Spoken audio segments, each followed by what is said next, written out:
Ce soir, on va se balader comme à chaque caravane. Mais j'ai décidé cette année de m'amuser avec le public. C'est mieux. Hein? Là, vous partez avec un souvenir. Je vais avec votre souvenir.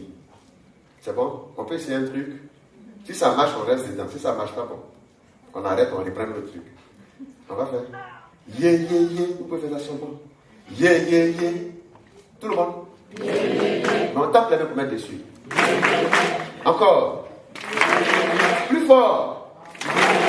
Encore. Ok. Mais est-ce que vous savez pourquoi vous avez fait yeah, yeah, yeah? Non? Pourquoi vous avez fait? Donc, vous êtes là, on vous dit de faire quelque chose, vous ne savez pas ce que vous faites.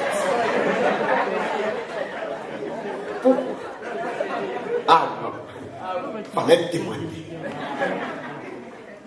Mesdames, mesdemoiselles et messieurs, de chez moi, là d'où je viens, là où j'ai grandi, mais où je ne suis pas né, le conte appartient à des chasseurs. Mon grand-père était chasseur, parce que son père était chasseur. Et parce que le père de son père était chasseur. Mon père à moi n'était pas chasseur. Il avait peur des animaux. Donc, du coup, vous comprendrez que je ne suis pas chasseur. Donc, réellement, pour respecter la tradition de chez moi, je ne devais pas être là. Donc, si, si, au revoir. Ah, d'accord. Chez moi, dans mon village, quand tu es en face d'un beau public, pour entrer en phase avec le conte, quand je dis do, do, vous répondez do. Merci, applaudissez mon Dieu. Je vous ai dit qu'on va s'amuser. Pourquoi? Parce que si vous ne répondez pas le do, je ne pourrai pas continuer le conte. Je serai bloqué à un moment. Je ne comprendrai plus ce que je vous dis. Voilà le pourquoi. C'est bon? Do, do, do, do.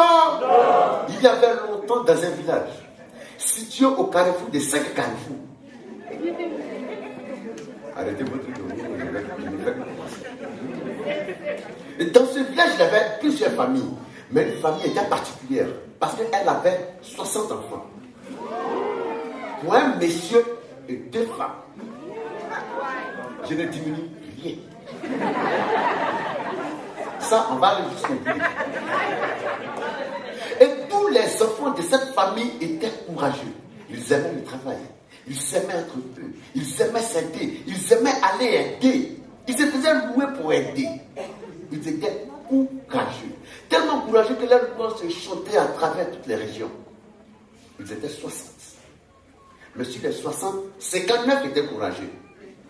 Un était tout sauf courageux.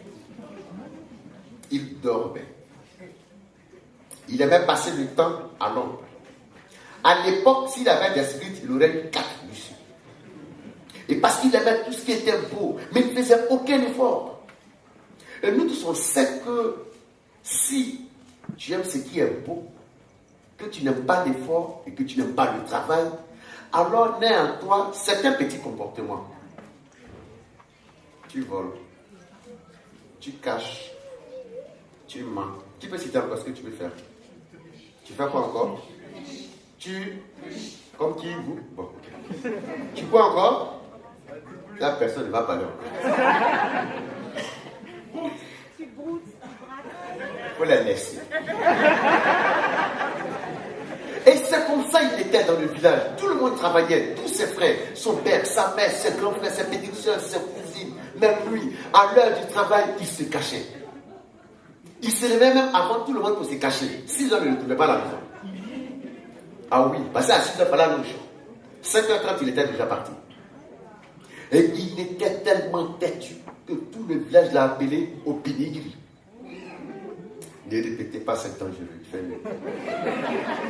C'est moi seul qui répète ça. On est d'accord? Dondo. Dondo. Au Pinigri, il était tout sauf courageux. Au Pinigri, il volait. Et il était tellement dangereux que tout le village avait peur de lui.